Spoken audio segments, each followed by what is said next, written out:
같이 한번 읽어보도록 하겠습니다. 1절, 11절, 14절, 17부터 19절입니다. 아람 왕의 군대 장관 나아만은 그의 주인 앞에서 크고 존귀한 자니 이는 여호와께서 전에 그에게 아람을 구원하게 하셨음이라. 그는 큰 용사이나 나병 환자더라. 10절 11절입니다. 엘리사가 사자를 그에게 보내 이르되 너는 가서 요단강에 몸을 7번 씻으라. 내 살이 회복되어 깨끗하리라 하는지라. 나아만이 노하여 물러가며 이르되 내 생각에는 그가 내게로 나와서서 그의 하나님 여호와의 이름을 부르고 그의 손을 그 부위 위에 흔들어 나병을 고칠까 하였도다. 14절입니다. 나아만이 이에 내려가서 하나님의 사람의 말대로 요단강에 7번 몸을 잠그니 그의 살이 어린아이의 살같이 회복되어 깨끗하게 되었더라. 17절부터 19절입니다. 나아만이 이르되 그러면 청하건대 노새 2마리의 실을 흙을 당신의 종에게 주소서. 이제부터는 종이 번제물과 다른 희생 제사를 여호와 외 다른 신에게는 드리지 아니하고 다만 여호와께 드리겠나이다. 오직 한 가지 일이 있사온데 여호와께서 당신의 종을 용서하시기를 원하나이다. 곧 내 주인께서 림몬의 신당에 들어가 거기서 경배하며 그가 내 손을 의지하심에 내가 림몬의 신당에서 몸을 굽히오니 내가 림몬의 신당에서 몸을 굽힐 때에 여호와께서 이 일에 대하여 당신의 종을 용서하시기를 원하나이다 하니 엘리사가 이르되 너는 평안히 가라 하니라. 그가 엘리사를 떠나 아멘. 할렐루야. 예상했던 것보다 훨씬 많은 분들이 오늘 금요일 저녁 추석 연휴 길고 긴 연휴의 시작을 금요 기도회에 함께 해주신 분들이 이렇게 많을 줄을 믿음이 적은 저는 예상하지 못했습니다. 제가 올라왔었던 금요 예배 중에서 가장 많은 분들이 오신 것 같은데 다들 스케줄들이 없으신 게 아니라 그것을 제쳐두고 이 장로님 고개를 너무 끄덕이시는데요. 네, 이 자리로 오실 줄로 믿습니다. 우리 이 귀한 분들의 우리 얼굴들을 한번 확인해 보시죠. 우리 옆에 분들 보시면서 귀하십니다. 행복한 추석 명절 보내시고 많이 드시고 살찌지 마세요라고 한번 인사하겠습니다. 네, 우리 열왕기하 말씀을 이 매일 성경을 통하여서 우리 9월 달부터 10월 중순까지 만나게 됩니다.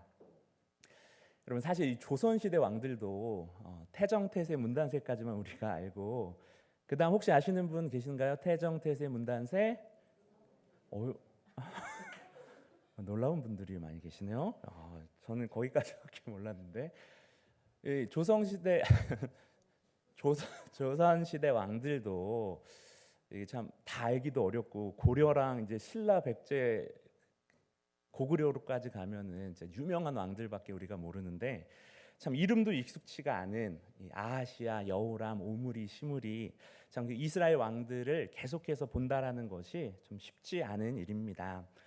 거기에 우리나라처럼 이 남북 분단이 되어가지고 북이스라엘 왕들 이야기가 쭉 나오다가 또 갑자기 남유다 왕들 이야기가 나오고 다시 북이스라엘이 나오고 정신을 자칫 차리지 못하다가는 지금 내가 어느 부분에서 북이스라엘 왕국의 이야기를 읽고 있는지 남유다를 읽고 있는지 헷갈리기가 십상입니다. 그래서 제가 오늘 말씀을 들어가기 전에 이스라엘 왕조에 대하여서 한번 숲을 한번 훑어보고 가려고 합니다. 이스라엘 역사에는 총 몇 명의 왕이 있었죠? 참 이 침묵 우리 학구미였으면 난리 났을 텐데 우리 겸손하신 선생님들과 집사님들이 계셔서 우리 이스라엘 왕조에는 총 제가 몰라서 가만히 있는 게 아니고 이런 대답을 42명의 왕이 나옵니다. 초대왕 사울로부터 우리 저번 달에 예레미야를 통하여서 만났던 남유다의 마지막 왕이었던 시드기야까지 42명의 왕이 이스라엘 왕조사에 등장을 하는데요. 처음 3명의 왕은 여러분이 누구나 다 잘 아시는 왕들입니다. 바로 초대왕 사울과 제일 유명하고 사랑받는 다윗, 그리고 다윗의 아들 솔로몬까지 이 세 명의 왕은 통일 이스라엘을 다스렸던 왕들이었습니다. 안타깝게도 이 솔로몬 왕 이후에 이스라엘은 남유다와 북이스라엘로 나뉘게 되죠. 분열되게 됩니다. 먼저 북이스라엘을 한번 살펴보도록 하겠습니다. 북이스라엘, 이 솔로몬의 부하였죠. 솔로몬의 부하였던 이 여로보암으로 시작해서 마지막 왕인 호세아까지 19명의 왕들이 약 한 210년 정도를 지속하다가 이 아수르에게 멸망한 것이 바로 이 북이스라엘 왕조입니다. 19명의 왕이 9개 왕조가 있거든요. 그래서 많이 왕들이 교체가 되고 왕조가 바뀐 왕조가 바로 이 북이스라엘입니다. 우리 여로보암부터 한번 이름이라도 한 번씩 읽어보고 가겠습니다. 여로보암의 아들이었던 나답, 그 다음에 바사가 죽이고 왕이 되고 엘라와 또 시므리, 이제 오므리 왕조가 시작이 되고요. 아들 아합, 아들 아하시야, 아합의 다른 아들이었던 여호람. 근데 예후가 아합 왕자를 박살내고 이제 예후의 아들 5 왕들이 이어지게 됩니다. 요아스와 여로보암 2세, 그리고 스가랴까지가 예후 왕조고, 또 살룸이 죽이고 왕이 되고 무나함이 또 죽이고 왕이 되고 부가히야가 또 죽이고 왕이 되고 그 아들 베가까지, 그 다음에 또 마지막 호세아가 새롭게 왕이 되면서 북이스라엘은 이렇게 19명의 왕들이 210년을 지속하고 아수르에게 멸망을 하게 됩니다. 처음 나온 이름들도 많죠, 여러분. 부가히야? 처음 보는 왕들 이름도 있으실 텐데 한번 이름을 알고 읽어보는 것도 의미가 있을 것 같아요. 그렇다면 남유다는 몇 명의 왕이었을까요? 남유다는 솔로몬의 아들이었던 르호보암으로 시작을 해가지고 마지막 왕인 시드기야까지 20명의 왕들이 340년 정도 지속하면서 왕조가 있다가 바벨론에게 멸망하면서 끝나게 됩니다. 이 북이스라엘과 남유다 모두 하나님과의 언약을 잃어버리고 우상 숭배와 죄악에서 돌이키지 않은 결과였죠. 우리 20명의 왕들도 한번 이름을 볼까요? 로보암의 아들이었던 아비암, 아사, 또 여호사밧, 여호람, 아하시야, 그리고 아달랴 여왕, 또 요아스, 아마샤, 우시야, 요담, 아하스, 히스기야, 아는 이름, 그리고 므낫세, 아몬, 요시야 왕, 마지막 5 왕이죠. 우리 여호아스와 여호야김, 여호야킨, 그리고 시드기야까지 해가지고 이 20명의 왕들이 남유다의 왕으로 통치를 했습니다. 여러분, 우리가 남한이라서 그럴 수도 있고 다윗 혈통에 대한 존중일 수도 있겠는데, 우리 북이스라엘과 남유다 사이에서 우리는 왠지 모르게 남유다의 동질감을 갖고 친밀하는 마음들이 좀 있는 것 같아요. 저만 그런가요? 한 번도 생각해 보시지 않은 주제죠? 남유다의 뭔가 모를 친밀감을 저는 가지고 있는데, 근데 나라 이름에서 여러분 드러나듯이 이 남유다 그리고 북이스라엘, 보라색으로 되어 있는 데가 남유다의 땅이고 초록색으로 되어 있는데 요단강 동쪽까지 해가지고가 북이스라엘의 땅이었습니다. 남쪽은 유다 지파와 이 베냐민 지파 일부분을 포함해가지고 어떻게 보면 한 지파가 있는 곳이었고, 북쪽은 이스라엘이라는 이름을 가져간 거를 보셔서 알듯이 대다수의 지파 10지파 반이 포함되어 있을 만큼 이 남유다랑은 비교할 수 없을 만큼 인구수에서도 땅 크기에 있어서도 그리고 농지에 있어서도 아주 차이가 두 나라 사이에는 굉장히 컸습니다. 분열되고 초반에야 남유다 예루살렘을 중심으로 정규군이 있어가지고 이 북이스라엘과 전쟁이 많이 있었고 싸웠었지, 그 이후에 이제 북이스라엘의 오므리 아합 왕조가 들어서면서부터는 이 남유다는 북이스라엘에 거의 종속되다시피 하는 시기를 보내게 됩니다.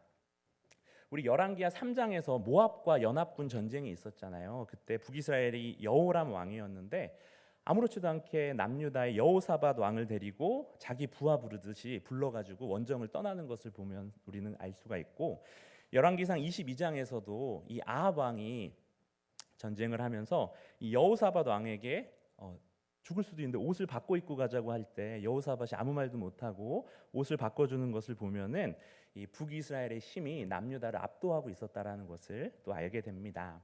이 북이스라엘은 남유다의 왕실에까지 영향력을 끼치다가 이 아합과 이세벨의 딸이 아달랴였잖아요. 아달랴가 남유다 5번째 왕인 여호람, 이 북이스라엘 지금 등장하는 여호람과는 이름만 같은 우리 남유다의 여호람의 아내가 되고 후에는 이스라엘 왕조의 유일한 여왕까지 되게 됩니다. 근데 그때 남유다 아달랴 여왕 시기에 북이스라엘의 왕이 이 아합 왕가를 잔인하게 무참하게 박살내버린 예후 왕이었거든요. 그래서 이 원수지간이 된 북이스라엘과 또 남유다가 이제 서로 교류를 끊고 단절하는 시기가 히스기야 때 호세아를 통하여서 북이스라엘이 멸망하는 데까지 이어지게 됩니다. 여러분, 우리나라와 북한 역시도 6.25 이후에 여러 단계 관계에 있어서 여러 단계를 거치고 있잖아요. 오랜 기간, 그거보다 훨씬 오랜 기간 이어져 왔던 이 분열 왕국 관계 역시도 다양한 변주가 있었다라는 것을 우리가 생각하면서 열왕기서를 보시면은 더 풍성하게 읽으실 수 있지 않을까 생각을 합니다. 그리고 열왕기 책의 이름에서도 알 수 있듯이 왕들의 이야기지만 그 한 겹을 벗겨 보면은 이 기름 부음 받은 왕의 역할을 제대로 하지 못하여서 이들을 위하여서 하나님께서 보내주신 선지자들의 이야기가 바로 이 열왕기에 숨겨진 이야기입니다. 분량으로만 따져도 다른 어떤 왕들보다 이 2명, 우리 엘리야와 또 엘리사 두 선지자가 아주 크게 차지하고 있는 것만 봐도 중요도를 우리가 알 수가 있습니다. 그래서 열왕기 상의 시든 주인공이 바로 갈멜산의 히어로였던 엘리야였다면 이 열왕기하, 우리가 지금 9월달에 읽고 있는 열왕기 하에 숨겨진 주인공은 이 엘리야의 뒤를 잇는 엘리사입니다. 우리가 읽은 5장을 포함한 4장부터 6장까지 이 엘리사가 행했던 8가지의 이적을 다루고 있거든요. 그래서 이 5장은 아람의 군대 장관이었던 나아만이 등장하는 부분입니다. 우리 1절 말씀만 다시 한번 읽어보겠습니다. 1절입니다. 아람 왕의 군대 장관 나아만은 여호와께서 전에 그에게 아람을 구원하게 하셨습니다. 그는 큰 용사이나 나병 환자더라. 아멘. 여러분, 우리는 지금 너무나 당연하게 하나님께서 천지 만물을 다스리시는 주라고 고백을 하면서 방금 지금 읽었던 1절 말씀을 아무런 문제 없이 받아들이고 넘어갔는데, 만약 이 열왕기하 5장 1절을 처음 읽었었던 이스라엘 독자들은 지금 1절 말씀 자체를 받아들이기가 굉장히 어려웠을 겁니다. 왜일까요? 하나님을 이스라엘만을 사랑하시고 또 인도하시는 우리의 하나님이라고 굳게 믿고 있었는데, 이스라엘을 괴롭히고 심지어 전쟁에서 이겨서 여종으로 쓰려고 이스라엘 소녀들까지 끌고 가는 저 아람 나라를 위하여서 구원을 베풀어 주신 분이라는 표현이 우리 1절 중간에 나와 있죠. 이 1절 말씀 자체를 받아들이기가 힘들었을 겁니다. 열왕기하를 쓴 기자는 이스라엘의 이 좁은 신앙관을 깨고, 여러분 원래 아브라함을 부르셨을 때 보여주셨던 하나님의 주권과 은혜는 바로 모든 민족에게 미친다라는 큰 그림을 보여주고 싶어서 이 문장을 삽입하지 않았나 생각합니다. 어찌됐건 나아만 장군은 매우 성공적인 삶을 살고 있었습니다. 제가 볼 때 아람판 이순신 장군이 바로 나아만 장군이었던 것 같아요. 용맹했고 또 지혜로웠으며 왕에게도 또 부하들에게도 심지어는 자기 집의 어린 여종에게까지 인정받고 사랑받는 인물이 나아만이었습니다. 하지만 그에게는 한 가지 문제가 있었다고 하는데, 바로 그가 나병 환자, 한센병 환자였다라는 것입니다. 겉으로 보기에 나아만은 성공과 명예를 모두 가진 사람처럼 보였지만 사실 그의 내면에는 큰 고통과 또한 아픔이 자리 잡고 있었습니다. 그의 나병은 단순히 피부의 질병이 아니라 그의 인생 전체를 짓누르는 무거운 짐이었을 것입니다. 여러분, 우리의 삶도 이와 다르지 않죠. 겉으로는 나이스하고 아무 문제 없는 것처럼 연기하지만 우리 내면에는 각자가 짊어지고 있는 고통과 상처, 그리고 죄의 문제를 가지고 신음하고 있으니까요. 저 역시 마찬가지입니다. 우리는 모두 어떤 면에서는 영적인 한센병 환자인 것이죠.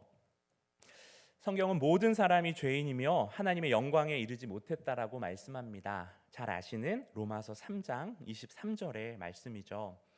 우리 안에서 꿈틀대는 이 죄의 본성은 우리의 영혼을 병들게 하고 하나님과의 관계, 또 이웃과의 관계, 세상과의 관계, 그리고 무엇보다 나 자신과의 관계를 망가뜨립니다. 이것이 바로 우리가 가진 영적 나병입니다. 나병 환자들이 자신과 이웃과 세상과의 관계가 틀어지는 것처럼 우리 안에 있는 죄는 그 모든 관계를 파괴시켜 나갑니다. 나아만의 나병이 그의 인생에 큰 그림자를 드리웠던 것처럼 우리의 죄와 또한 연약함은 우리의 삶 전체에 부정적인 영향을 미칩니다. 우리는 이 죄의 문제를 스스로 해결할 수 없고 어떤 노력으로도 이 영적 질병에서 자유로워질 수가 없죠. 그러나 오늘 본문은 우리에게 소망의 메시지를 전해줍니다. 나아만의 이야기는 그가 자신의 나병을 치료받기 위해서 겪었던 여정을 보여주는데, 이것은 우리가 우리의 영적인 나병, 즉 죄의 문제를 해결받기 위해서 어떤 과정을 거쳐야 하는지를 또한 보여주기 때문입니다. 나아만의 이야기를 통하여서 우리 인생의 가장 근본적인 문제를 해결하시는 이 하나님의 사랑과 은혜를 함께 살펴보기를 원합니다. 나아만의 치유를 향한 예정은 예상치 못한 방식으로 시작이 됩니다. 하나님께서는 종종 우리의 기대와 다른 방법으로 역사하시며 우리가 생각하지 못한 사람과 상황을 통하여서 우리에게 다가오시잖아요. 우리 인생이 만약 내 생각과 기대대로만 진행됐다면은 이 자리에 이렇게 함께 앉아 있으실 분들이 많지 않을 거라고 생각합니다. 하나님께서는 포로로 잡혀온 어린 이스라엘 소녀를 통하여서 이 나아만에게 은혜의 길을 열어주십니다. 이 소녀는 나아만의 아내를 섬기는 하녀였죠. 그녀는 자신의 주인이 고통받는 것을 보고 이스라엘 선지자 엘리사를 통하여서 치유받을 수 있다는 사실을 전해줍니다.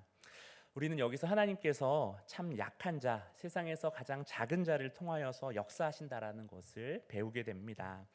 포로로 잡혀온 소녀는 아마 당시 사회에서 가장 낮은 위치에 있는 사람이었지만 그녀의 진심 어린 증언은 가장 높은 자리에 있었던 나아만의 인생을 완전히 바꾸어 놓는 계기가 됩니다.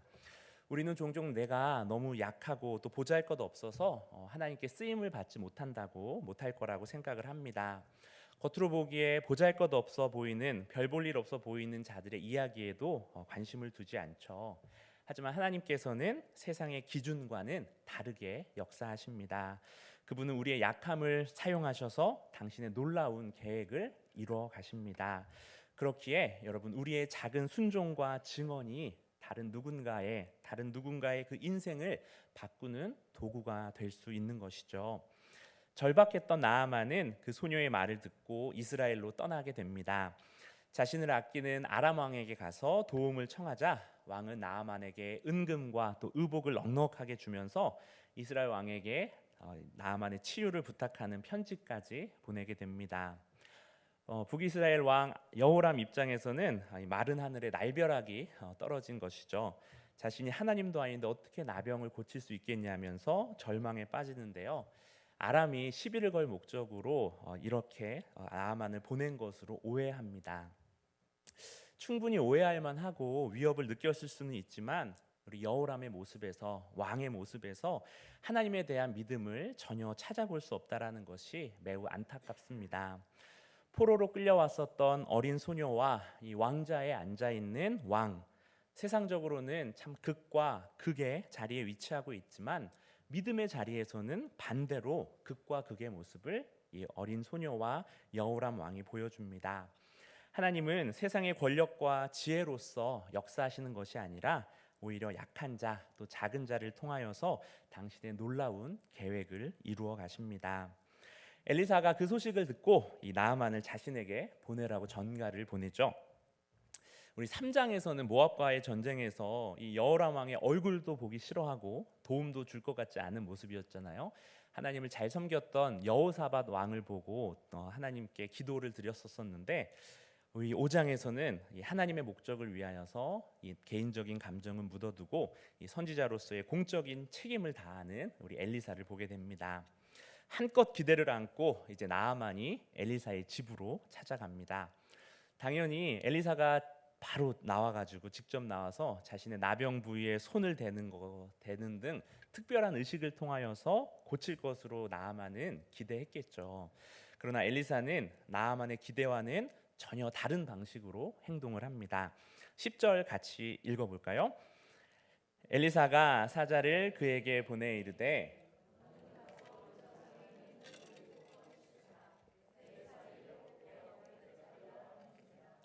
웬만하면 나와 볼 만도 한데 엘리사는 처음에 직접 대면조차 하지 않습니다.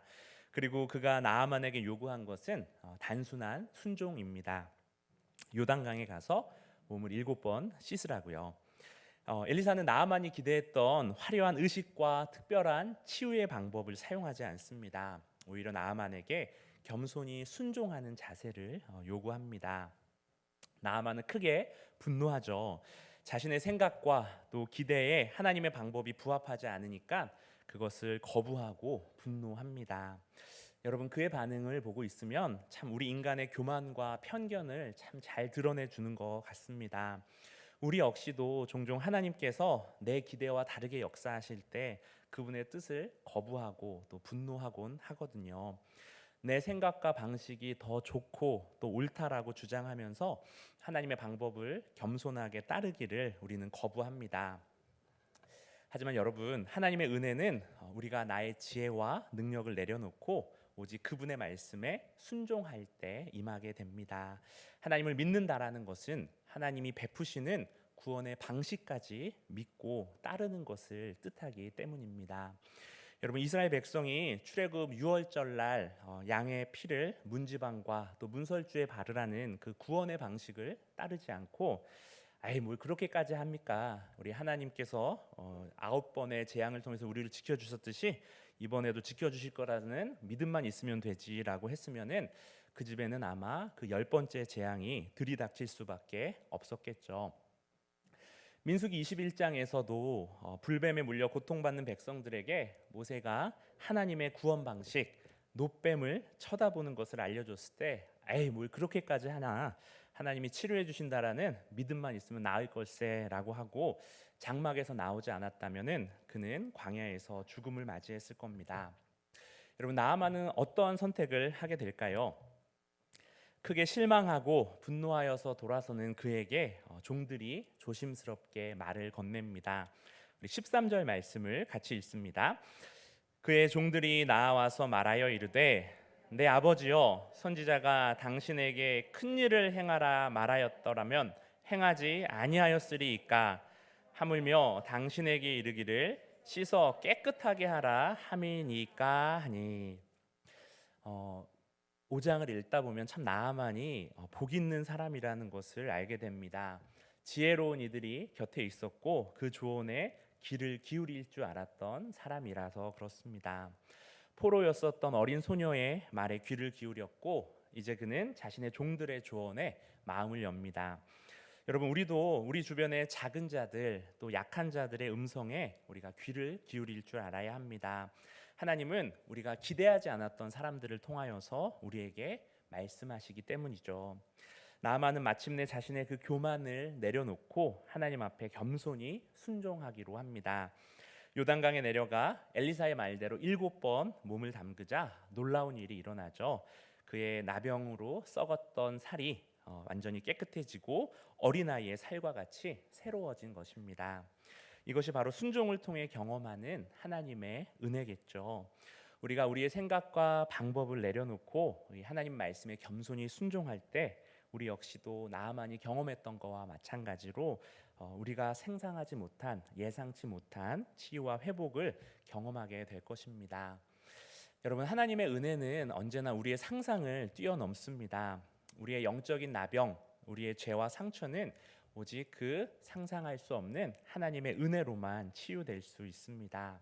그런데 그 은혜를 경험하는 길은 바로 겸손과 순종이라는 길뿐입니다. 우리도 여러분 우리 삶에 주신 이 하나님의 말씀에 순종하는 삶을 살아가기를 원합니다. 비록 그 길이 내 생각과는 다를지라도 이 겸손한 마음으로 이 하나님의 뜻을 따라가는 것이 가장 지혜로운 선택임을 믿습니다.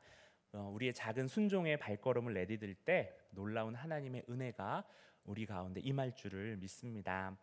나아만은 하나님의 은혜를 경험한 후에 완전히 변화된 모습을 보여줍니다. 진실한 마음으로 이스라엘의 하나님을 인정하고 고백하는데요. 나아만의 변화는 엘리사에 대한 그의 태도에서도 드러납니다. 우리 15절 말씀을 보면은 나아만이 엘리사 앞에 선 것으로 묘사하고 있습니다. 모모 앞에 서다라는 표현은 구약에서 누군가를 섬기는 행위를 묘사할 때 하나님 앞에 서다라는 것처럼 그럴 때 사용되는 표현이거든요. 나아만이 바로 엘리사가 하나님의 사람인 것을 깨닫고 존경과 또 섬김의 태도를 표하는 의미로서 그 앞에 서 있다라는 것을 보여줍니다. 나아만의 이 고백이 단순히 입술로만 하는 것이 아니라 그의 온 삶이 이제 하나님을 향한 예배로 전환되었음을 우리는 17절과 18절 고백을 통하여서 알 수 있는데요. 먼저 17절에 이스라엘의 흙을 가지고 가도 되냐고 물어보죠. 여러분, 흙을 가져간다라는 것은 당시 고대 근동에 각 신들이 특정 영토의 이 흙을 기준으로서 흙에 속하여서 다스린다라는 개념이 있었거든요. 그것에 너무나 익숙한 우리 나아만이 자신이 할 수 있는, 자신이 표현할 수 있는 가장 최선의 방법으로 하나님을 예배하고자 했던 것입니다. 여러분, 이것을 봐도 우리가 참 진실한 회심이 나아만에게 있었잖아요. 하지만 신앙이라는 것은 그 한 번의 회심으로 되는 것이 아니라 점진적으로 한 발 한 발씩 발전해 나간다라는 것도 깨닫게 됩니다. 여호와 하나님께서 특정 영토에 국한되는 것이 아니라 유일하신 분, 땅에 속하신 분이 아니라 땅과 하늘과 이 온 땅의 주인이시라는 개념을 이해하기에는 우리 나아만에게 아직 시간이 더 필요했던 것이죠. 마지막으로 살펴봐야 될 부분은 바로 이 18절 우리 나아만의 고민입니다. 여러분, 아람으로 돌아가서 이제 그 흙까지 가져가서 하나님만을 예배하고 싶었었지만 자신이 맡은 위치 군대 장관으로서 왕을 모시고 이 림몬 신전으로 나아가서 몸을 굽힐 수밖에 없던 상황을 우리 엘리사에게 솔직하게 고백하죠. 이제부터 하나님만을 섬기기로 결단했지만 정말 현실적인 어려움이 바로 직면한 것입니다. 여러분, 이거 정말 우리에게도 너무나 익숙한 고민이 아닌가요? 세상 속에서 우리가 배우고 또 들은 그 신앙을 실천하면서 살아야 한다는 것을 너무나 잘 알지만 그 과정에서 회사에서 가정에서 사람들을 만나면서 우리의 신앙을 타협하고 싶은 유혹을 수없이 우리 역시도 만나게 됩니다. 여러분이 엘리사였다라면 지금 이 나아만의 질문에 18절의 질문에 어떠한 대답을 들려주셨을 것 같으세요? 신앙인처럼 멋있게 살고 싶지만 직장에서 부딪히는 어려워하는 우리 동역자에게 옆에 있는 성도분에게 여러분 어떤 말을 건네주실 수 있겠습니까? 여러분, 만약 엘리사가 그 어렵다는 나병에서 고침받고 우리 하나님에 대한 신앙을 이제 고백한 만큼 이제 아람으로 돌아가서 림몬 신당에는 얼씬도 하지 말고 군대 장관 자리에서 쫓겨나더라도 하나님에 대한 신앙을 지키시오. 하나님께서 당신을 지키실 것입니다. 이렇게 하고 19절이 끝났으면은 좀 나만의 마음이 어려웠을 것 같아요. 근데 놀랍게도 우리 19절 엘리사의 대답은 샬롬입니다. 샬롬, 평안히 가라. 엘리사는 나아만의 상황에 대한 이해와 또 은혜를 보여줍니다. 타인이 처하고 있는 상황과 고민을 이해하고 은혜로서 대할 필요가 있다라는 것을 알려주는 것이죠. 또한 율법주의적인 접근보다는 은혜와 이해가 우선됨도 우리는 알게 됩니다. 다른 사람을 내 기준으로만 판단하기보다는 이해하고 돕는 자세, 그리고 무엇보다 이렇게 상대방의 평안을 구하는 것이 먼저라는 것을 깨닫게 됩니다. 엘리사는 나아만의 행동을 직접적으로 판단하지 않습니다. 하나님의 인도하심을 신뢰하는 태도가 우리 엘리사에게 있었던 것이죠. 외적인 행동보다 림몬 신전에 나아가서 몸을 굽히는 행동보다는 하나님과의 진실된 관계가 더 중요하다라는 것을 엘리사는 알았습니다. 여러분, 하나님의 은혜가 우리의 삶의 모든 영역에 스며들 때 우리는 진정으로 변화될 수 있습니다. 매일의 삶 속에서 하나님을 예배하고 그분의 뜻에 순종하는 신앙인으로 살아가는 것이 우리의 소명이잖아요. 우리 하나님의 은혜가 바로 우리의 삶을 변화시켜가는 놀라운 능력이 되기를 기도합니다. 오늘 말씀을 정리하겠습니다. 여러분, 나아만의 이야기는 단순히 나아만 개인에 관한 것이 아니죠. 이 이야기는 우리 모두의 이야기이며 더 나아가서 우리 예수 그리스도를 통하여서 우리에게 주어진 구원의 이야기입니다. 나아만의 나병은 바로 우리의 영적인 상태를 보여주는 상징입니다. 겉으로는 문제없어 보이고 괜찮아 보이지만 우리 모두 죄로 인하여서 손쓸 수 없는 병을 가지고 있습니다. 그런 우리에게 필요한 것은 바로 하나님의 예상치 못한 은혜뿐입니다. 그리고 그 은혜는 바로 예수 그리스도를 통하여서 우리에게 주어졌습니다. 나아만이 경험한 이 치유는 우리 예수님이 이루실 궁극적인 구원을 예표하고 있습니다. 바로 예수님께서 우리의 궁극적인 치유자 되시기 때문입니다. 그분은 십자가에서 우리의 죄를 대신 짊어지시고 우리를 죄와 사망에서 구원하셨습니다. 예수님의 보혈은 바로 우리의 영적인 나병을 씻어내는 요단강과 같습니다. 우리가 그분을 믿고 받아들일 때 우리 나아만의 살이 어린아이의 살과 같이 새로워졌듯이 우리 역시 날마다 새로워질 줄 믿습니다.